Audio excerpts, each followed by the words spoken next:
അപ്പൊ പുള്ളി ഞാൻ ഒരു റോള് കണ്ടു. അതിനകത്ത് വെച്ചാൽ ചെന്നൈ പാസം കുറച്ച് ഇതെല്ലാം മിക്സ് ചെയ്തിട്ട് വിനീത് ശ്രീനിവാസൻ പടമായെന്ന് പറഞ്ഞൊരു ട്രോള് കണ്ടു. നല്ല മനുഷ്യരാട്ടോ അവിടെ.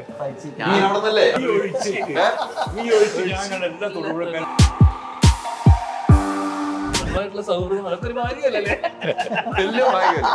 ഞാൻ എന്റെ കൂടെ ഇരിക്കാൻ പറ്റുന്നില്ലേ? പക്ഷെ എപ്പോഴും ഫൈറ്റ് ചെയ്താൽ മാത്രം പോലെ വല്ലപ്പോഴും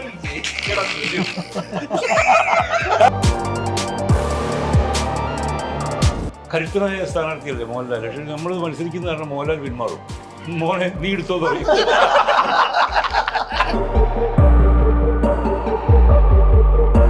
ഉത്തമ ചോദ്യങ്ങൾ ചോദിക്കണ്ട.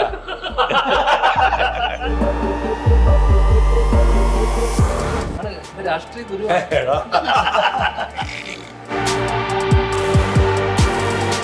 നമസ്കാരം. പുത്തൻ സിനിമയുടെ വിശേഷങ്ങൾ പങ്കുവയ്ക്കാൻ 4 അതിഥികൾ, 4 പേർക്ക് സ്വാഗതം. എന്താണ് രാത്രിയൊക്കെ പ്രൊമോഷനായിട്ട് ഇറങ്ങിയേക്കണ ജോയ് മാത്യു സാർ അവറുകൾ? എന്തോ ഒരു ദുരുദ്ദേശം വെച്ചിട്ടാണ് നീ എന്നോട് ചോദിച്ചത്. ഇവിടെയാണല്ലോ സ്വർഗത്തിലെ കട്ടുറുമ്പ്.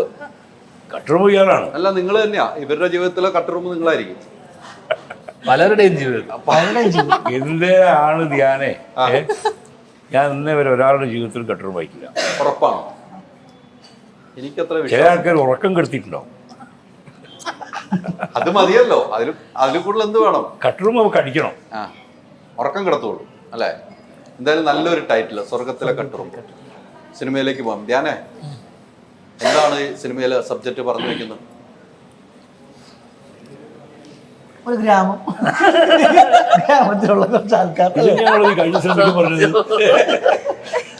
സ്ഥിരം പറയുന്നതല്ലേ. അത് തന്നെ അല്ലേ? അത് തന്നെ പറയാനുള്ളൂ. അങ്ങനെ ഒരു യാത്രയാണ്. ഇത് അറിയാമോ, കൂടുതലൊന്നും പറയാൻ പറ്റില്ല. ചില കഥകള് അങ്ങനത്തെ ഒരു കഥയാണ്. നമുക്ക് കൂടുതലൊന്നും പറയാൻ പറ്റാത്ത അല്ലേ? അങ്ങനെ വെളിവാക്കാൻ പറ്റില്ല. അത് ഒരുപാട് രഹസ്യങ്ങൾ ഇതിൽ ഒളിപ്പിച്ചു വെച്ചിട്ടുണ്ട്. അങ്ങനെ പറഞ്ഞാലോ? അത്രയും നല്ലൊരു കഥയാണ്. അങ്ങനെ പറഞ്ഞാലോ? അല്ല, അങ്ങനെ മതിയോ? അങ്ങനെയും പറയാം, വേറെ രീതിക്കും വേണ്ടി പറയാം. എന്തായാലും ഞാൻ എനിക്ക് തോന്നുന്നു ഇപ്പം ഈ ഒരു സിനിമ ഇപ്പൊ രാത്രിയാണ് നമ്മളിന്ന് പ്രൊമോഷൻ ചെയ്യുന്നത് അല്ലേ? ഷൂട്ടിന്റെ തിരക്കുള്ളതുകൊണ്ട് രാത്രി എല്ലാവരും സഹകരിക്കുകയാണ്. രാത്രി ഇപ്പൊ ഞാൻ ഇപ്പോൾ ഇന്റർവ്യൂ എടുക്കുമ്പോൾ 10:30 മണിയായി. രാത്രിയാണ് ഇന്റർവ്യൂ എടുക്കുന്നത്. അപ്പൊ ഈ സിനിമയിൽ എന്തൊക്കെ ഒളിഞ്ഞു കിടപ്പുണ്ട്. ഈ സിനിമ പ്രേക്ഷകർ ഏറ്റെടുക്കുന്നതോട് പ്രതീക്ഷയുമുണ്ട് നിങ്ങൾക്ക്. അല്ലെങ്കിൽ എന്തായാലും രാത്രി പറഞ്ഞ ഒരു കാര്യം എനിക്ക് തോന്നുന്നില്ല. ധ്യാനയൊക്കെ സംബന്ധിച്ച് ജോയ് സാറാണെങ്കിലും ഈ പ്രായത്തിലും, ആരെയുണ്ടെങ്കിലും വലിയ പ്രായമൊന്നുമില്ല, ഈ പ്രായത്തിലും വരുന്നു എന്ന് ഞാൻ പറയുന്നു നിങ്ങൾ എല്ലാവരും.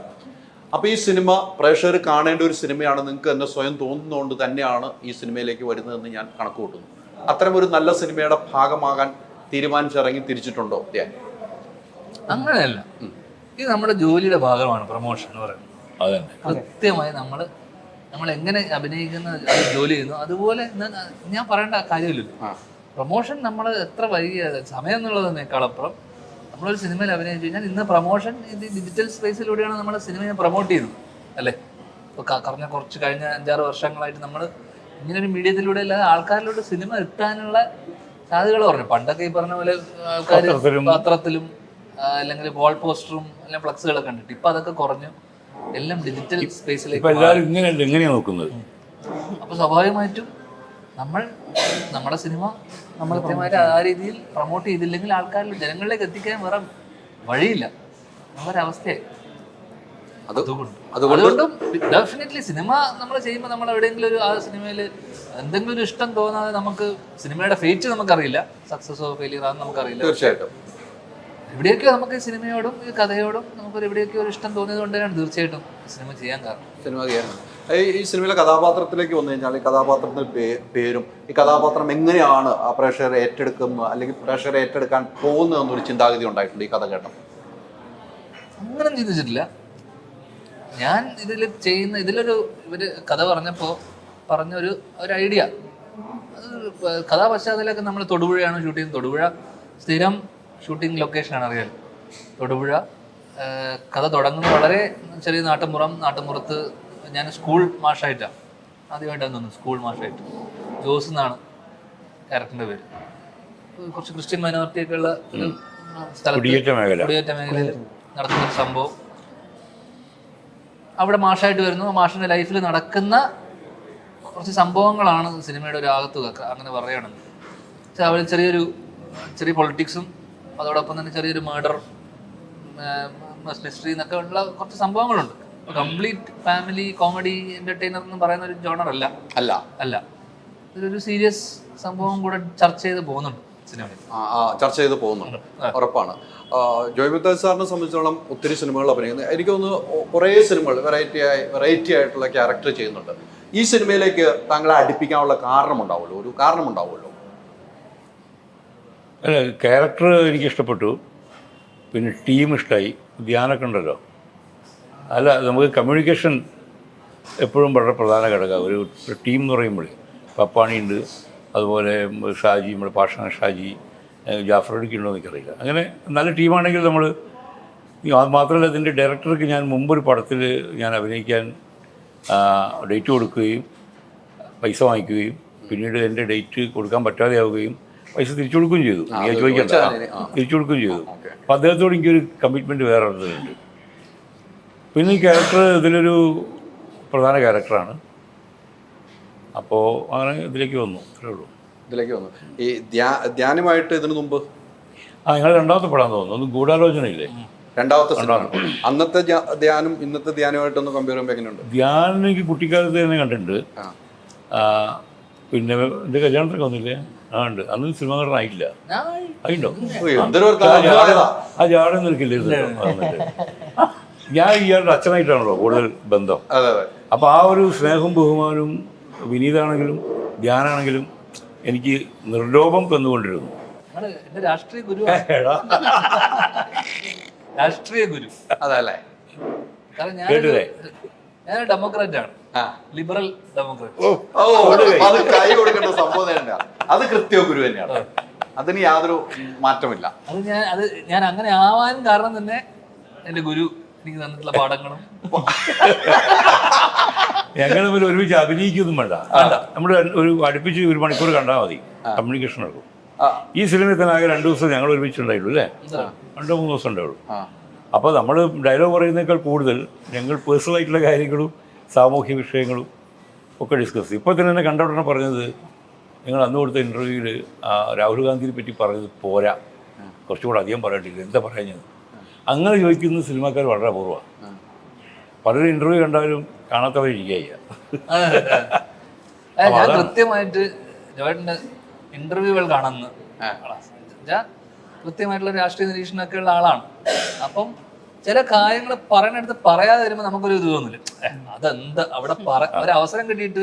ഇപ്പൊ ഞാൻ വന്നോണ്ടന്നെ പറഞ്ഞു പറയാനുള്ള സ്പേസ് ധ്യാനം ഉണ്ടെന്നുള്ള അങ്ങനെ ഒരു സ്പേസ് ഞാൻ കൊടുത്തിട്ടുണ്ട്. എന്നെ ക്വസ്റ്റ്യൻ ചെയ്യാനും എന്നെ തിരുത്താനും ഒക്കെ ഒരു സ്പേസ് കൊടുത്തിട്ടുണ്ട്. ഇപ്പം തിരുത്താൻ ശ്രമിക്കുന്നുണ്ട് എന്നെ, പക്ഷെ ഞാൻ നമ്മുടെ ജീവിതത്തിൽ നടക്കില്ലോ, നമ്മളെ തിരുത്താൻ നോക്കിയാൽ നടക്കില്ല. ഓൾറെഡി തിരിഞ്ഞിരിക്കുന്ന ആളെ എങ്ങനെ തിരുത്താൻ? അല്ല, ഇപ്പൊ ജോയിന്റ് നമുക്ക് എല്ലാവർക്കും ഒരു മൂന്നാമതൊരാളുടെ ഒരു കണ്ണ്, പക്ഷെ ഒരു തേർഡ് പേഴ്സൺ പെർസ്പെക്റ്റീവ് ഉണ്ട്. നമ്മളെല്ലാത്തിനെയും കാണുമ്പോൾ അതിനെ മാറിയുന്ന ഒരാൾ കാണുമല്ലോ, വേറിട്ട ചിന്ത എന്നൊക്കെ പറയും. അങ്ങനെ ഒരു ചിന്തയുള്ള ആളാണ് എല്ലാത്തിനെ കുറിച്ച്. പക്ഷെ എല്ലാത്തിനും കൃത്യമായിട്ട് മറുപടിയും പറയുന്ന ആളാണ്. മറുപടി പറയാം. അതുകൊണ്ട് തന്നെയാണ് ആ അദ്ദേഹത്തിനോട് ആളുകൾക്ക് ഇഷ്ടവും എതിർപ്പും ഉള്ളത് ഒരുപോലെ. അതുകൊണ്ടല്ലേ ഞാൻ രാഷ്ട്രീയ ഗുരുവായിട്ട് ഭയങ്കര ഗുരുസ്ഥാനത്ത് തന്നെ നിൽക്കുവാണ്. അത് എന്തായാലും ഈ സിനിമയിലേക്ക് നമ്മൾ തിരിച്ചെത്താം. ഈ സ്വർഗത്തിലെ കട്ടുറുമ്പിലേക്ക് നമ്മൾ ഇപ്പം നേരത്തെ ഞാൻ പറഞ്ഞ പോലെ നമുക്ക് ഫാമിലി എന്നോ എന്റർടൈൻമെന്റ് ഒന്നും പറയില്ല, എല്ലാം കൂടി ഇണങ്ങിയ ഒരു സിനിമയാണ്. ഇത്തരം ഒരു സബ്ജക്റ്റ് നമുക്ക് കേൾക്കുമ്പോൾ, ജോയിച്ചേട്ടൻ കേട്ടല്ലോ, നമ്മളൊരു ബന്ധം വെച്ചാന്ന് കേട്ടല്ലോ, ഇത്തരം സബ്ജക്റ്റുകൾ ലോകത്ത് നടക്കുന്ന സംഭവങ്ങളായി തോന്നിയിട്ടുണ്ടോ? ഇപ്പം നമുക്ക് ഈ സിനിമ കണ്ടിറങ്ങുമ്പോൾ ഇങ്ങനെ ഒരു കുടുംബങ്ങൾക്ക് ഉണ്ടാകാം. തീർച്ചയായിട്ടും. കാരണം എന്താ വെച്ചാൽ വളരെ യാഥാർത്ഥ്യബോധമുള്ള ഒരു കഥയായിട്ട് എനിക്ക് തോന്നിയത്. കാരണം ഈ ശിവൻകുട്ടൻ ഇതിൻ്റെ റൈറ്റർ അയാളുടെ സ്വന്തം ജീവിതാനുഭവത്തിൽ നിന്ന് എടുത്തൊരു കഥയാണ്. അപ്പോൾ ഇതിലൊന്നും കൂട്ടിച്ചേർത്തിട്ടില്ല. അത് കഥ പറയുമ്പോൾ തന്നെ നമുക്ക് മനസ്സിലായി, ഒന്നും കൂട്ടിച്ചേർത്തിട്ടില്ല, അങ്ങനെ ഒരു പെരുപ്പിച്ച് കാണിച്ചിട്ടുമില്ല.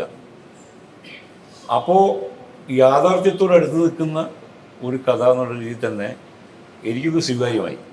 കാരണം ഈ നുണ പറയുന്ന കഥ കേട്ടാൽ നമുക്ക് മനസ്സിലാവും, ഇല്ലാത്തത് പറയുന്നത്. ഇത് അങ്ങനെ എല്ലാം എനിക്ക് തോന്നി. കാരണം ഇത് സംഭവിച്ചിട്ടുണ്ട് എന്നൊക്കെയാണ് പറയുന്നത്. കാരണം ഇത് നമുക്കറിയാം, നമ്മൾക്ക് അറിയാത്ത, നമ്മളൊരിക്കലും ആലോചിക്കാത്ത ഒരു ടേണിംഗ് പോയിൻ്റൊക്കെ ഉണ്ട് ഇതിൽ. പൊളിറ്റിക്കലായിട്ടുള്ള. അപ്പോൾ അതൊക്കെ സിനിമ കാണുമ്പോൾ ആൾക്കാർക്ക് മനസ്സിലാവും. തീർച്ചയായിട്ടും മനസ്സിലാവട്ടെ. അപ്പം ഇനി ഇതിലെ കഥാപാത്രം എങ്ങനെയാണ്? എൻ്റെ ക്യാരക്ടറുടെ പേര് ഫ്രെഡി എന്നാണ്. ഫ്രെഡി ഈ പറഞ്ഞ പോലെ ആ നാട്ടിൽ മലയോര പ്രദേശത്തുള്ള ഒരു പയ്യനാണ്. പയ്യൻ കുറച്ച് ദൂരെ മാറി നിന്നിട്ട് ഇടയ്ക്ക് മാത്രം നാട്ടിൽ വന്നിട്ട് പയ്യനാണ്. പയ്യനാണ്. അതായത് ഇദ്ദേഹത്തിന് അനിയനായിട്ടാണ്. അപ്പൊ ഞാൻ ഒരുപാട് പ്രായവ്യത്യാസം, ലേറ്റ് ആയിട്ട് ജനിച്ച കുട്ടി. നെഗറ്റീവ് ഷെയ്ഡുള്ള ക്യാരക്ടറാണ്. പക്ഷെ എന്നാലും ചേട്ടൻ പറഞ്ഞ പോലെ സ്ക്രിപ്റ്റിലൊരു പുതുമയുണ്ട്. ഈ ക്യാരക്ടറിന് സ്ഥിരം വില്ലൻ വേഷങ്ങൾക്ക് അപ്പുറം ഒരു പ്രത്യേകത ഇതിൽ ക്യാരക്ടറിനുണ്ട്. അത് ലുക്കിൽ തന്നെ അങ്ങനെ തന്നെയാണ്. നന്നായിട്ട് ചെയ്യാൻ പറ്റി. പറഞ്ഞ പോലെ ഒരു സസ്പെൻസ് ഉണ്ട് അല്ലേ ആ സ്ക്രിപ്റ്റിൽ. അത് നമ്മൾ പ്രതീക്ഷിക്കാത്ത സംഭവമുണ്ട് ആ സ്ക്രിപ്റ്റ്. അത് തന്നെയാണ് എനിക്ക് ഓഡിയൻസിന് ഏറ്റവും ഇഷ്ടപ്പെടാൻ. അതെ, അത് എല്ലാ സിനിമയ്ക്കും അങ്ങനെ ഉണ്ടാവണമെന്നില്ല. ഈ സിനിമയ്ക്ക് അങ്ങനെ ഒരു പ്രത്യേകതയുണ്ട്. പിന്നെ ഷൂട്ടിംഗ് ഭയങ്കര രസമായിരുന്നു. തൊടുപുഴയിലായിരുന്നു ഷൂട്ടിംഗ്. തൊടുപുഴ എന്ന് വെച്ചാൽ എന്റെ നാടല്ല, അവിടെ നല്ല സുഖമായിരിക്കും ഷൂട്ടിംഗ്. എന്ത് സംശയം? നല്ല മനുഷ്യരാട്ടോ അവിടെ. ഞാൻ അവിടെ നിന്നല്ലേ. എനിക്ക് അത്ഭുതം അതുകൊണ്ട് നീ ഒഴിച്ച് ഞാൻ കണ്ട എല്ലാ തൊടുപുഴക്കാരും നല്ല കക്ഷികളാണ്. ഞാൻ പറയും അങ്ങനെ. ചില ഞാൻ പറയുമെങ്കിൽ ഇപ്പൊ പറയണം. എന്നെ കൊണ്ട് പറയിപ്പിക്കുന്നത്. അല്ല, എന്റെ നാട് എനിക്കെന്നും പ്രിയമാണ്.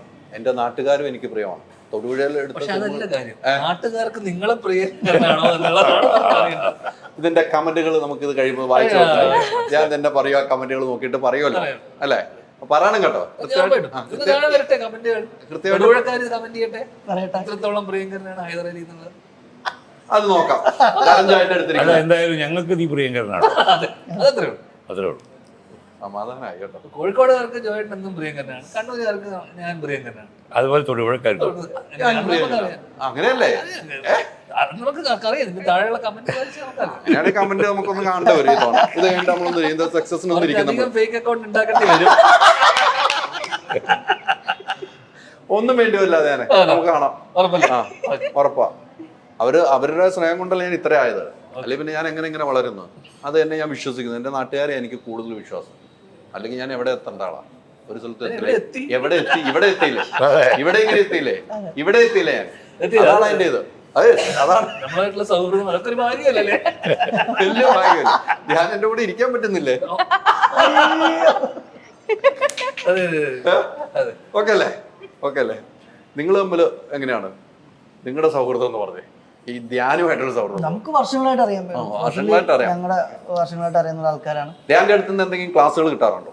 ഇല്ല, അങ്ങനെ ക്ലാസ് അങ്ങനെ നമ്മൾ ഭയങ്കര സൗഹൃദമായിട്ട് സംസാരിക്കാൻ. ഈ സിനിമയിൽ ഇയാൾ മാഷാന്നേ ഉള്ളൂ. ഞാൻ ക്ലാസ് എടുക്കുന്നത് സിനിമയിൽ മാഷാണ്. ഭയങ്കര ഫ്രീ ആയിട്ട് അഭിനയിക്കുന്ന ആളാണ്. നമ്മളൊരു സീൻ പൈസ മേടിക്കുന്നുണ്ടോ? അതൊക്കെ ചെയ്യും. ഫ്രീ ആയിട്ട് കാശില്ലാതെ അഭിനയിക്കാന്നല്ല. അഭിനയിക്കുമ്പോ നമ്മൾ രണ്ടുപേരും ഫൈറ്റ് സീക്വൻസ് ഒക്കെ ഉണ്ട്. അപ്പം നമുക്ക് നന്നായിട്ട് പെർഫോം ചെയ്യാൻ പറ്റുന്നൊരു ആർട്ടിസ്റ്റാണ്. അല്ല, ധ്യാനം സംബന്ധിച്ച് നമ്മളല്ല എത്രയോ സിനിമകൾ കണ്ടു. എല്ലാവരുമായിട്ട് സൗഹൃദത്തോടുകൂടി എല്ലാ സിനിമകളും ചെയ്യാൻ താല്പര്യപ്പെടുന്നു. സൗഹൃദത്തിലുണ്ടാകുന്ന സിനിമ ചെയ്യുന്നു. സീരിയസ് ആയിട്ടുള്ള കഥാപാത്രങ്ങൾ ചെയ്യുന്നു. എല്ലാ കഥാപാത്രവും ചെയ്യുന്നു. നമ്മളെല്ലാം അങ്ങനെ തന്നെ യാത്ര ചെയ്യുന്ന ഒരു കൂട്ടത്തിലുള്ളതാണല്ലോ. അതിനൊരു മാറ്റമൊന്നുമില്ല. ഞാൻ അന്നും ഇന്നും ഇങ്ങനെ തന്നെയാണ്. ഏതെങ്കിലും സിനിമ ഇനി ഈ മാസം റിലീസുണ്ടോ? ഇത് കഴിഞ്ഞിട്ട് വേറെ ഉണ്ടോ എന്ന് എനിക്കൊരു സംശയം ഉണ്ട്. ഇങ്ങനെ നിൽക്കുവല്ലേ എല്ലാ സിനിമയിലും മുട്ടി നിൽക്കുക. എനിക്ക് തോന്നുന്നു ഒരു സൂപ്പർ ഹിറ്റ് സിനിമ ഇതിനു മുമ്പ് ഇറങ്ങി. ആ പാട്ടൊക്കെ ഭയങ്കര ഹിറ്റായി അല്ലേ? അർജുന അശോകന്റെ കൂടെ അല്ലേ? ആ പാട്ടാണ് ഏറ്റവും ആ സിനിമയിലെ ഹൈലൈറ്റ് പാട്ട്. ഇതിനു മുമ്പ് എനിക്ക് തോന്നുന്നു ലഡു അല്ലേ? സ്റ്റാർ ലഡു ആണ്. ഞാൻ ലഡുവിന്റെ ഇന്റർവ്യൂ ഒന്നും ഞാൻ കണ്ടിട്ടുണ്ട്. സ്റ്റാറിന്റെ ഇന്റർവ്യൂ കണ്ടിട്ടില്ല. അപ്പൊ വീണ്ടും അടുത്തൊരു സിനിമ ഇറങ്ങുവാണ്. ഒത്തിരി പ്രതീക്ഷയോട് കാത്തിരിക്കുന്ന സിനിമ അല്ലേ? എങ്ങനെയുണ്ട്? എനിക്ക് ഇവരുടെ കൂടെ ഞാൻ 3 പേരുടെ കൂടെ ഫസ്റ്റ് ടൈം ആയിട്ട് വർക്ക് ചെയ്യാണ്. അപ്പം എനിക്ക് ആദ്യം സ്ക്രിപ്റ്റ് ഇങ്ങനെ എൻ്റെ അടുത്ത് മഞ്ജു ബാദുഷ സാറിൻ്റെ വൈഫാണ് എന്നെ ആദ്യം സജസ്റ്റ് ചെയ്തത് സാറിൻ്റെ അടുത്ത്, ഡയറക്ടറിൻ്റെ അടുത്ത്. അപ്പം first striking factor was obviously Dhyan Sreenivasan. then story. അതെ സ്റ്റോറിയിൽ എൻ്റെ ക്യാരക്ടറിന് ലൈക്ക് ഞാൻ ഇതുവരെ ചെയ്തിട്ടും ആകെ 3 മൂവി ചെയ്തു. നാലാമത്തെ മൂവി അതിൽ എല്ലാം ഡിഫറെൻ്റ് ആയിരുന്നു. ഇതിൽ ഭയങ്കര ഹൈപ്പറും എനർജറ്റിക് ആയിട്ടും ഒരു ബബ്ലി ഞാൻ അങ്ങനത്തെ ഒരു ക്യാരക്ടർ ചെയ്തിട്ടില്ല. അപ്പം അങ്ങനത്തെ ഒരു ഡിഫറെന്റ് ടൈപ്പ് വൈ നോട്ട് അങ്ങനെ എടുത്തത്. അല്ല ഈ 3 പേരുടെയും കൂടെ ആദ്യമായിട്ടാണ് ധ്യാന്റെ ഏറ്റവും കൂടുതൽ എനിക്ക് സീൻസ് ഷെയർ ചെയ്യാനുണ്ടായിരുന്നത് ധ്യാന്റെ കൂടെ, പിന്നെ എനിക്ക് ശരത്തിന്റെ കൂടെ ഉണ്ടായിരുന്നു. സാറിന്റെ കൂടെ എനിക്ക് ഇല്ലായിരുന്നു ആക്ച്വലി, കോമ്പിനേഷൻ സീൻസ് ഇല്ലായിരുന്നു. ഇല്ല. പിന്നെ ശരത്തും നമ്മൾ മൂന്നിന്റെ ഏറ്റവും കൂടുതൽ കോമ്പിനേഷൻ നമ്മൾ മൂന്നുപേരായിരുന്നു. ഉണ്ടായിരുന്നു. ഈ ധ്യാന്റെ കൂടെ അഭിനയിക്കുമ്പോൾ എങ്ങനെ ഉണ്ടായിരുന്നു അതിന്റെ ഒരു വെരി കംഫർട്ടബിൾ, ഈസി. പ്രത്യേകിച്ച് അങ്ങനെ വന്ന് ക്ലാസ് എടുക്കുക അങ്ങനെയൊന്നുമില്ല. ഞാനിപ്പോ എന്തെങ്കിലും ടേക്ക് എക്സ്ട്രാ പറഞ്ഞ അതെ എന്നോട് കംഫർട്ടബിളോ ചോദിച്ചോ? ഞാൻ പറഞ്ഞ ഞാൻ അങ്ങനെ ആക്കി എടുക്കും. അവിടെ കൗണ്ടർ വന്ന് ഞാൻ കേട്ടില്ല, അതൊക്കെയാ കൗണ്ടർ വന്ന. പറയൂ. കംഫർട്ടബിൾ ആയിരുന്നല്ലോ. വളരെയധികം കംഫർട്ടബിൾ ആയിരുന്നു. ഇപ്പം ഞാൻ ഫസ്റ്റ് ടേക്കിന്റെ സമയത്ത്, നമ്മുടെ ഫസ്റ്റ് ഷോട്ടിന്റെ സമയത്ത് ഞാൻ പോയി പറഞ്ഞു, ഞാൻ എന്തെങ്കിലും തെറ്റ് പറ്റുവാണെങ്കിൽ എന്നെ ക്ഷമിക്കണം എന്നൊക്കെ. ഇതെന്താ നീ എന്തിന് ഇങ്ങനെയൊക്കെ ഡ്രാമ ആണെങ്കിൽ എൻ്റെ ആവശ്യമൊന്നുമില്ല, just like you know be in the moment, നമുക്കത് ചെയ്യാം, ഡോണ്ട് വറി. വളരെ ഈസി ആയിരുന്നു. എല്ലാ സീൻസും ഭയങ്കര ഹൈപ്പർ ആയിട്ടുള്ള ക്യാരക്ടറാണ്. ഏതെങ്കിലും സിനിമയിലെ ഒരു പ്രൊമോഷൻ ഏതെങ്കിലും നായകനെ കുറ്റം പറഞ്ഞ ചരിത്രമുണ്ടോ? ജീവിതത്തിലില്ല. ഇല്ല. ഇതേത് പ്രൊമോഷന് എങ്ങനെയുണ്ടായിരുന്നു അദ്ദേഹം? ഭയങ്കര കംഫർട്ടബിൾ ആയിരുന്നു, ഭയങ്കര ചിലതൊക്കെ പറഞ്ഞു തരും, അങ്ങനെ ചെയ്യും ഇങ്ങനെ ചെയ്യും. ഇല്ല, ഞാൻ പറഞ്ഞു തന്നിട്ടില്ല ഇതിൽ ഒത്തിരി വ്യത്യാസം കേട്ടോ. അതെ, കിട്ടൂല. എന്തെങ്കിലും എന്നെ പറ്റി കുറ്റം പറ, കേൾക്കാനാണ്. കുറ്റമൊന്നുമില്ല. നല്ല എന്റർടൈനിങ് ആണ് കേട്ടോ. ലൈക്ക് ധ്യാൻ സെറ്റിലുള്ളപ്പോൾ ഭയങ്കര എന്റർടൈനിങ്, കുറെ കഥകളുണ്ടാവും കേൾക്കാനായിട്ട്. ഓരോ ദിവസം ഓരോരോ കഥകളായിട്ട് വരും. ഇറ്റ്സ് വെരി എന്റർടൈനിങ് വർക്ക് ചെയ്യാനായിട്ട്. അങ്ങനെ എന്താണ് കഥകൾ ഉണ്ടാക്കിയത്? അത് പറയാൻ പറ്റില്ല. നിങ്ങൾ അറിഞ്ഞ കഥകൾ ഉണ്ടാക്കിയത്? നമ്മളൊരു കഥയൊന്നും പറയാറില്ല. ഇല്ല അല്ലേ? നിങ്ങൾ തമ്മിൽ ആ രീതിക്കുള്ളതല്ലോ. ഞങ്ങൾ സീരിയസ് കാര്യങ്ങളാണ്.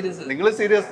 ഞങ്ങൾ ലോകത്തിന്റെ പ്രശ്നങ്ങൾ, രാഹുൽ ഗാന്ധി, നരേന്ദ്രമോദി, ഇതൊക്കെയാണ് നിങ്ങൾ പറഞ്ഞത്. എങ്ങനെ നാട് നന്നാക്കാന്നുള്ള സത്യം. സത്യം. വളരെ സെക്യുലർ ആയിട്ടുള്ള അല്ലേ? അതെ അതെ. ഗുരുനാഥൻ. അതെ, ഞങ്ങൾ സീരിയസ് ആയിട്ടുള്ള കാര്യം എന്ന് പറഞ്ഞാൽ ഞങ്ങൾക്ക് പെട്ടെന്ന് യോജിക്കാൻ പറ്റുന്ന ഒരുപാട് പ്ലാറ്റ്ഫോംസ് ഉണ്ട്. അപ്പോൾ എങ്ങനെ ലോകം നന്നാക്കാം, ലോകത്തേക്ക് നമുക്കെന്ത് കോൺട്രിബ്യൂട്ട് ചെയ്യാൻ പറ്റും, അഭിനയിക്കുന്നതല്ലാതെ തന്നെ. അപ്പം അതിൽ ആത്മാർത്ഥമായിട്ടുള്ള ചില അന്വേഷണങ്ങൾ ഞങ്ങൾ നടത്തും. ഞങ്ങൾ പരസ്പരം ഡിസ്കസ് ചെയ്യും ഒരുപാട് കാര്യങ്ങൾ, ആകാശത്തിലുള്ള പല കാര്യങ്ങളും, എസ്പെഷ്യലി പൊളിറ്റിക്സ്. അതാണ് പറഞ്ഞത്. വേണമെങ്കിൽ ഞങ്ങളുടെ കൂടെ കൂടിക്കോ. അതുകൊണ്ട് ഈ നാടിന് ഇതുപോലെ ഒരു ഗുണം ഉണ്ടാവില്ല. അത് വേറെ കാര്യം. അത് വേറെ കാര്യം. പറയാതെ മാത്രമേ ഉള്ളൂ. ഞങ്ങളത് വളരെ കൂലംകുശലമായി ചർച്ച ചെയ്യും. അത് നമ്മൾ പറയേണ്ട ചില അവസരങ്ങൾ വരുമ്പോൾ നമ്മൾ തുറന്ന് പറയുകയും ചെയ്യും. അതെ, നമ്മളോട് രാഷ്ട്രീയം ചോദിക്കാത്തോണ്ടാ. ചോദിക്കുകയാണെങ്കിൽ രാഷ്ട്രീയം തുറന്ന് കാണിച്ചിട്ടുണ്ടല്ലോ. സൗഹൃദത്തിലാണെങ്കിൽ പോയി ചില ആളുകൾക്ക് വേണ്ടി നമ്മള് പ്രചരണത്തിനൊക്കെ പോയിട്ടുണ്ടല്ലോ. പ്രചരണത്തിനൊന്നും ഞാൻ പോയിട്ടില്ല. പ്രചരണത്തിലല്ല പോയിട്ടില്ല, ശരിയാണ്. പക്ഷെ ഞങ്ങള് ഹൃദയം കൊടുക്കും, ചോദിച്ചാൽ സൗഹൃദത്തിന്റെ പുറത്ത്. അത് രാഷ്ട്രീയമില്ലല്ലോ. അപ്പോൾ നീ ചോദിക്കുകയാണെങ്കിൽ ഞാൻ ചോദിക്കുകയാണെങ്കിൽ നമ്മൾ വേണമെങ്കിൽ ഹൃദയം തരും. അതെയോ? പക്ഷെ ഇതിന്റെ പൊളിറ്റിക്സ് നമ്മൾ സപ്പോർട്ട് ചെയ്യും. അത് നമ്മുടെ ഒരു വ്യക്തിയോട് ഇഷ്ടമാണ്. എന്റെ രാഷ്ട്രീയം സപ്പോർട്ട് ചെയ്യില്ല. ഇല്ല, പക്ഷെ നിനക്ക് വേണ്ടി ഹൃദയം തരും. എനിക്കൊരു കിഡ്നി വേണമെന്ന് വിചാരിച്ചോ, നമ്മൾ ഒരു വേണമെങ്കിൽ കിഡ്നി തരും. അതല്ലേ? പക്ഷെ രാഷ്ട്രീയത്തെ നമ്മൾ സപ്പോർട്ട് ചെയ്യും. രാഷ്ട്രീയത്തിൽ തന്നെ രാഷ്ട്രീയം അത് വേറെ, എന്റെ രാഷ്ട്രീയം വേറെ, എല്ലാവരും രാഷ്ട്രീയം വേറെ അല്ലേ? പിന്നെ രാഷ്ട്രീയം ആ രാഷ്ട്രീയത്തിന്റെ വഴിക്ക് പോട്ടെ. പക്ഷെ നിങ്ങൾ നമ്മൾ കൂടെ ഇരിക്കുമ്പോൾ നാട്ടിനെ നന്നാക്കാൻ പല കാര്യം ചിന്തിക്കുമെങ്കിലും കാര്യമില്ല. അവരും ചിന്തിക്കണ്ടേ? ആൾക്കാരൊക്കെ ചിന്തിക്കണ്ടേ? അപ്പം അതാ പറഞ്ഞ ഒരു ഞങ്ങൾ എന്തെങ്കിലും ഒരു സ്ഥാനത്തിൽ കൊണ്ട് നിർത്തൂ, അവിടെ കൊണ്ട് ഇരുത്തു. അമ്മയിലേക്ക് വരുന്നു, കൊണ്ട് ഇരുത്തോ. അമ്മയില് മത്സരിക്കുന്നുണ്ട് താരസംഘടന അമ്മയിലേക്ക്. ഇനി വെച്ചടി അമ്മക്ക് കണ്ടോ പോലെ അതല്ലേ? അത്രയും വലിയ വാലിഡേഷൻ അല്ലേ? ഒരു സ്ഥാനത്ത് കൊണ്ട് ഇരുത്താൻ തീരുമാനിച്ചേക്കാണ്. അത് ഇരുത്തണോ ഇല്ലയോ എന്നുള്ളത് വോട്ടിംഗ് അറിയാം. പക്ഷെ ഇരുത്തിയ ഒരു മാറ്റം ഉണ്ടാവും. നമ്മൾ വോട്ട് ചെയ്യും. ഞാൻ വോട്ട് ചെയ്യും. അതിനൊരു എനിക്ക് ഇത്രയൊന്നുമില്ല. അങ്ങനെയാണ് പറഞ്ഞത്. അത് പുറത്ത് പറയാൻ പാടില്ല. എനിക്ക് ആർക്കാരാ ഓട്ടിട്ട് ഒരിക്കലും പറയുക ഒരാൾ എന്റെ ഗുരു ആയതുകൊണ്ട് തന്നെ എനിക്ക് സ്ഥാനമാനങ്ങളിൽ എനിക്ക് താല്പര്യമില്ല. താല്പര്യമില്ല. ഗുരു ഇങ്ങനെ ഒരു സ്ഥാനത്ത് പോയി മത്സരിക്കുന്നതിനോട് എനിക്ക് യോജിപ്പില്ല. യാതൊരു യോജിപ്പില്ല. അതിനോട് പറഞ്ഞു വന്നുടനെ പറഞ്ഞു എന്തിനാ നിങ്ങൾ വെറുതെ മത്സരിക്കുന്നത് ചോദിച്ചു.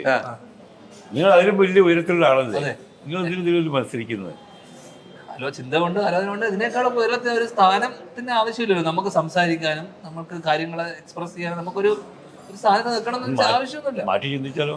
പിൻവലിക്കാൻ സമയമുണ്ട്, 2 ദിവസം കൂടി ഉണ്ട്. അല്ല, ജയിച്ചില്ലെങ്കിലും തോറ്റാലേ നാണക്കേടാണ് ഗുരു. ഗുരു ഇതിനു മുമ്പ് മത്സരിച്ചതല്ലേ, റൈറ്റേഴ്സ് യൂണിയനിലെല്ലാം ഗംഭീര പോരാട്ടം നടത്തിയത്. മത്സരിക്കുക എന്നുള്ളതാണ്, ജയിക്കുക സെക്കൻഡറിയാണ്. അങ്ങനെയാണ് എന്നോട് പറഞ്ഞത്. ജയിക്കുകയാണെങ്കിൽ എല്ലാവരും ജയിക്കണ്ടേ? അതല്ല, ജയവും തോൽവി ഉണ്ടാവും, പക്ഷെ ഫൈറ്റ് ചെയ്യുക എന്നുള്ളതാണ്.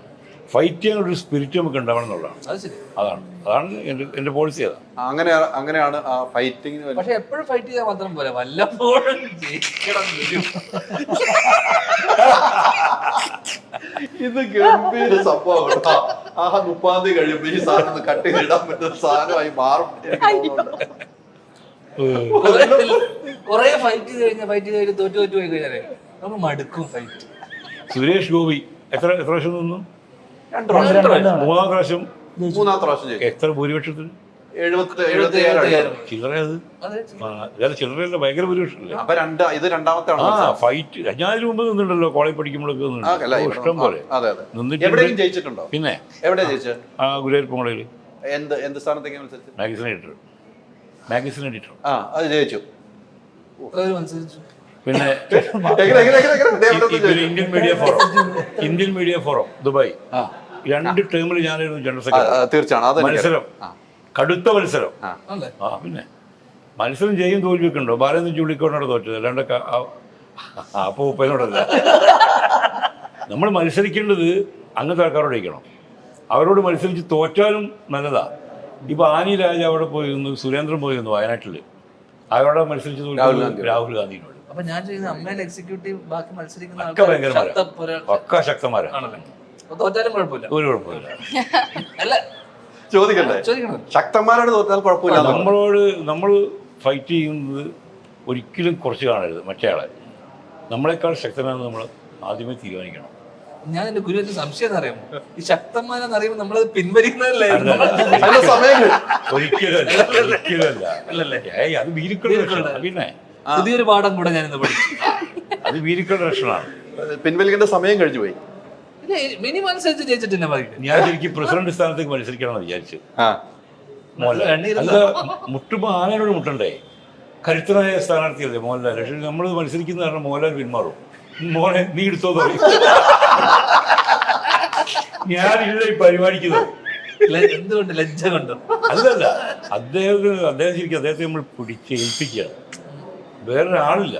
അതുകൊണ്ട് അപ്പൊ അദ്ദേഹത്തിന് ഒരാൾ മുന്നോട്ട് വരികയാണെങ്കിൽ അപ്പം ഒരു ഈ കസാര വിട്ടു പോകും. രക്ഷയില്ലാത്തോണ്ടിരിക്കുകയാണ്. അങ്ങനെ ഒരാളില്ല, വേറൊരാളില്ല. തീർച്ചയായിട്ടും എല്ലാവർക്കും സമ്മതനായ ഒരാളാവണം. ആരെങ്കിലും വന്നിരുന്നൊരു കാര്യമില്ല, സമ്മതനാവണം. അയാൾ പറയുന്നതിന് സ്വീകാര്യത വേണം. അതിനൊരു ഒരു എന്താ പറയുക അതിനൊരു ഡിസിഷൻ മേക്കർ ആയിരിക്കണം അയാൾ. അതൊക്കെ ഉള്ളൊരു ക്വാളിറ്റിയുള്ള ആളാണ് മോഹൻലാൽ. അപ്പോൾ ഞാൻ വിചാരിച്ചു എക്സിക്യൂട്ടീവ് ആകും, അദ്ദേഹത്തെ നേർവഴിക്ക് നയിക്കാം. അങ്ങനെ ഒരു ക്വാളിറ്റി ഉള്ള ആളാണെന്ന് അറിഞ്ഞിട്ടും പ്രസിഡന്റ് സ്ഥാനത്ത് മത്സരിക്കാൻ കാരണം അത് ഞാൻ വിചാരിച്ചു പരാജയപ്പെടുമല്ലോ, പരാജയപ്പെടുന്നത് വലിയൊരാളോടായിക്കോട്ടെ എന്ന് വിചാരിച്ചിട്ട്.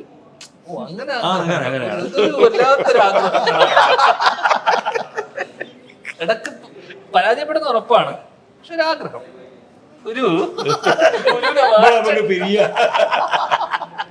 ഗുരുവിന്റെ മാറ്റേണ്ട സമയം ശരിക്കും വിലയിരുത്തപ്പെടുന്ന മാറ്റങ്ങളായി മാറിയിട്ടുണ്ടല്ലേ. കുറച്ചും കൂടി താത്വികമായി കാര്യങ്ങൾ മനസ്സിലാക്കാൻ ശ്രമിക്കണം. കുമാരഭാഷ ക്ലാസ് കണ്ടില്ലേ നീ? ഉത്തമ ചോദ്യങ്ങൾ ചോദിക്കണ്ട, പറയുന്നത് കേട്ടാൽ മാത്രം മതി. പറയുന്നത് കേട്ടാൽ മതി. പാർട്ടി ക്ലാസ്സിൽ സ്ഥിരമായി പങ്കെടുക്കണം. ഓക്കെ അല്ലേ? എന്തായാലും രസമാണ്. നമുക്ക് ഈ സിനിമ സൂപ്പർ ഹിറ്റ് ആണോ, ഇതൊക്കെയാണ് നമ്മുടെ ആഗ്രഹം. സിനിമകളുടെ വിജയത്തിന്റെ ഒരു സമയമാണിപ്പോൾ. എല്ലാ സിനിമകളിലും വിജയമാണ്. ഞാൻ ഒരു കാര്യം ചോദിച്ചാൽ, ഈ ട്രോളുകൾ ഇപ്പൊ എൻജോയ് ചെയ്തോ? നമ്മുടെ വർഷങ്ങൾക്ക് ശേഷം OTT വന്നപ്പോഴാണ് ഇപ്പൊ ട്രോളുകളുടെ കളി വന്നിരിക്കുന്നത്. എങ്ങനെയുണ്ട്? എനിക്ക് കുറവാ പൊതുവെ. കമ്പാരിറ്റീവ്ലി എനിക്ക് കുറവാണ്. ആ ചേട്ടനാണ് കൂടുതലും തെറിയൊക്കെ. അപ്പൊ എനിക്ക് ചേട്ടന് വരുന്ന തെറികൾ എനിക്കിപ്പോ ഇങ്ങോട്ട് ഫോർവേഡ് ചെയ്തിട്ടുണ്ടോ? വരുന്നുണ്ട് എന്നുവെച്ചാ ഇങ്ങോട്ട് വിളിക്കുന്നത്. ഞാൻ കഴിഞ്ഞ ഇന്റർവ്യൂവിലും പറഞ്ഞു വെച്ചാൽ ഒന്ന് ആ സിനിമയ്ക്ക് അതിൻ്റെതായിട്ടുള്ള സിനിമയില്ലേ മിക്സഡ് ആയിട്ടുള്ള അഭിപ്രായം ഉണ്ട്. ഇത് ഫസ്റ്റ് വീക്ക് തൊട്ടിട്ട് അതിന് മിക്സഡ് അഭിപ്രായം ഉണ്ടായിരുന്നു. അപ്പോൾ OTT വന്നപ്പോഴേക്കും ഞാൻ നേരത്തെ പറഞ്ഞ ഇന്റർവ്യൂവിൽ എന്ന് വെച്ചാൽ ഡ്രാമയാണ് സിനിമ. ആ ജോണർ എന്ന് പറയുന്നത് ഇമോഷണൽ ഡ്രാമയാണ് സിനിമ. അങ്ങനത്തെ സിനിമകൾ OTT നമുക്ക് വീട്ടിലിരുന്ന് കണ്ടു കഴിഞ്ഞാൽ അത് എങ്ങനെയാണെങ്കിലും ബോറടിക്കും, ലാഗ് വരും, ഇതൊക്കെ ഉണ്ട്. പിന്നെ ആ സിനിമക്ക് അതിൻ്റെതായിട്ടുള്ള അതൊരു കംപ്ലീറ്റ് സിനിമയൊന്നും നമുക്ക് ഒരിക്കലും അവകാശപ്പെടാൻ പറ്റില്ല. നമ്മൾ ആ സമയത്ത് നമ്മളതിനെ എൻ്റെ സിനിമ ആയതുകൊണ്ട് ഞാൻ പോയി പ്രൊമോട്ട് ചെയ്തു. ഞാനൊരു സ്ഥലത്തും പോയിട്ട് ഇത് ഗംഭീര സിനിമയാണെന്ന് ഞാൻ പറഞ്ഞിട്ടില്ല. പക്ഷെ എൻ്റെ സിനിമ ആയതുകൊണ്ട് ഞാൻ പ്രൊമോഷന്റെ ഭാഗമായിട്ട് ഞാൻ പോയിട്ട് അതിലിരുന്നു, ഇന്റർവ്യൂവിന്റെ ഭാഗമായിരുന്നു, പരിപാടികളൊക്കെ ഉണ്ടായിരുന്നു. അപ്പൊ എന്റെ തള്ളു കേട്ടിട്ട് സിനിമ കണ്ടു എന്ന് പറഞ്ഞ കുറെ ആൾക്കാർ ചീത്ത വിളിക്കുന്നുണ്ട്. പക്ഷെ ഞാൻ ഒരു സ്ഥലത്തും അത് ഗംഭീര സിനിമയാണ്. ഞാൻ അതിന്റെ 2ാമത്തെ ആഴ്ച മനീഷേട്ടന്റെ ക്യൂവിന്റെ ഇന്റർവ്യൂവിൽ വന്നിട്ട് ഞാൻ കൃത്യമായിട്ട് ആ സിനിമക്ക് ഉള്ള പാളിച്ചകളും പ്രശ്നങ്ങളൊക്കെ ഉണ്ടെന്ന് ഞാൻ പറഞ്ഞിരുന്നു. ആ സിനിമ ഓടിക്കൊണ്ടിരിക്കുന്ന സമയത്ത്. അപ്പൊ അതുകൊണ്ട് ഞാനത് സമ്മതിച്ചാണ്. പക്ഷെ ഒരു ഫെസ്റ്റിവൽ സമയം വലിയൊരു സിനിമ, ആവേശം പോലത്തെ സിനിമയിലൂടെ ക്ലാഷ് വരുമ്പോൾ നമ്മൾ പിടിച്ചു നിൽക്കണമെങ്കിൽ നമ്മൾ അങ്ങോട്ടും ഇങ്ങോട്ടും സംസാരിച്ചു. കാരണം ഞാൻ ഒറ്റയ്ക്കായിരുന്നു ആ ഓപ്പോസിറ്റിൽ. അവിടെ സംസാരിക്കാൻ ആൾക്കാരില്ല. കാരണം പ്രൊമോഷന് അപ്പു പ്രണവ് വരില്ല, കല്യാണിയില്ലായിരുന്നു, ആരും ഇല്ലായിരുന്നു, നിവിൻ വന്നില്ല. അപ്പൊ അവിടെ ആരെങ്കിലും വേണ്ടേ ഒന്ന് ഇതാക്കി എടുക്കാൻ. അപ്പോൾ അതുകൊണ്ട് തന്നെ ആ ഒരു ഓളം ഉണ്ടാക്കി എടുക്കാൻ ആ സിനിമയെ ആ പ്രൊമോഷൻ കണ്ടന്റ് ഒക്കെ ഹെൽപ്പ് ചെയ്തു ഒരു പരിധി വരെ. അപ്പൊ എന്റെ തള്ളു കണ്ടിട്ട് പോയി എന്ന് പറഞ്ഞ ആൾക്കാർ എന്റെ ഇന്റർവ്യൂ കണ്ടിട്ട് നമ്മൾ കുറെ പോയ ആൾക്കാരുണ്ട്. ആ ഒരു ഇന്റർവ്യൂവിൽ ഞാൻ ആ സിനിമ ഗംഭീരമാണെന്ന് ഞാൻ ഒരു സ്ഥലത്തും പറഞ്ഞിട്ടുമില്ല. 2 ആഴ്ച കഴിഞ്ഞപ്പോൾ ഞാൻ കൃത്യമായിട്ട് ഇന്റർവ്യൂവിൽ പറയുകയും ചെയ്തു, വേറൊരു ഇന്റർവ്യൂ പറയുകയും ചെയ്തു, ആ സിനിമയ്ക്ക് പാളിച്ചകൾ ഉണ്ട്, സ്ക്രിപ്റ്റിലും പരിപാടിക്കകത്തൊക്കെ ചെറിയ ചെറിയ പ്രശ്നങ്ങളുണ്ട്. ട്രോളുകൾ സ്വാഭാവികം എന്ന് വെച്ച് കഴിഞ്ഞാൽ, കാരണം തിയേറ്ററിൽ വർക്കാവുന്ന പല സിനിമകളും OTT വർക്കാവുന്നില്ല എന്നുള്ളത് വളരെയധികം യൂഷ്വലാണ്, സത്യാവസ്ഥയാണ്. അത് ഓടിയ സിനിമകൾ പലതുമാണ് വർക്കാവാത്തത്. ഓടിയ എല്ലാ സിനിമകൾക്കും OTT വരുമ്പോഴേക്കും മിക്സഡ് അഭിപ്രായം വന്നിട്ടുണ്ട് മിക്ക സിനിമകൾക്കും. പക്ഷെ ഇത് കുറച്ചുകൂടെ അധികം ഭയങ്കര ട്രോളുകൾ വന്നു. അത് കാരണം വെച്ച് കഴിഞ്ഞാൽ എനിക്ക് തോന്നുന്നു വെച്ചാൽ ഞാൻ വേറെ ഇന്റർവ്യൂവിലും പറഞ്ഞിട്ടുണ്ട്, ഒരു വിനീത് ശ്രീനിവാസൻ പടം എന്ന് പറയുമ്പോൾ തന്നെ അതിനകത്ത് പുള്ളി ഏറ്റവും കൂടുതൽ സ്ഥിരം ക്ലീഷയും ക്രിഞ്ചുകളും ഒക്കെ ഉള്ള ഒരു വിനീത് ശ്രീനിവാസൻ പടമാണ് ഇതെന്നും ഞാൻ ഇന്റർവ്യൂവിൽ പറഞ്ഞിട്ടുണ്ട്. ഞാൻ ആ ഇന്റർവ്യൂ തന്നെ പറഞ്ഞിട്ടുണ്ട്. എന്നുവെച്ചാൽ പുള്ളിയുടെ ഫോർമുലകളുടെ ഭാഗമാണ് ഈ പറഞ്ഞ പൈങ്കിളിയും ക്രിഞ്ചും ക്ലീഷയൊക്കെ. അത് പുള്ളിയുടെ പ്രീവിയസ് സിനിമകൾ എടുത്തു നോക്കിയാൽ ഈ ക്ലീഷയും ക്രിഞ്ചൊക്കെ ഉണ്ട്. അതിന് മുന്നത്തെ സിനിമകളിൽ ഈ ക്ലീഷയും ക്രിഞ്ചൊക്കെ ഉണ്ട്. അപ്പൊ ആൾക്കാർക്ക് ഏറ്റവും അറിയാവുന്ന, ദഹിക്കുന്ന, എല്ലാവർക്കും മനസ്സിലാവുന്ന ഒരു കഥ ചെയ്യുക എന്നുള്ളതാണ് പുള്ളിയുടെ ഫസ്റ്റ് തോട്ട്. അതിൽ നിന്ന് പുള്ളി ഉണ്ടാക്കിയെടുക്കുന്ന സിറ്റുവേഷൻ ഒക്കെ ചില സമയങ്ങളിൽ വളരെ കൺവീനിയൻസ് ഓഫ് ദ റൈറ്റർ എന്നുള്ള രീതിയിൽ പുള്ളി പല കാര്യങ്ങളും എഴുതി വെക്കുന്നതൊക്കെ പലതും ആൾക്കാർക്ക് ഇന്ന് കാണുമ്പോൾ പുതിയ ജനറേഷനിലെ ആൾക്കാർക്ക് ക്ലീഷയും ക്രിഞ്ചൊക്കെ ആയിട്ട് തോന്നും. ആണ്, സത്യമാണ്, അത് പുള്ളി തന്നെ സംഭവിച്ചിട്ടുണ്ട് അല്ലേ. അപ്പം അതിലൊരു തെറ്റ് പറയാൻ പറ്റില്ല. ബിക്കോസ് പുള്ളിയുടെ പ്രീവിയസ് സിനിമ ചെന്നൈ.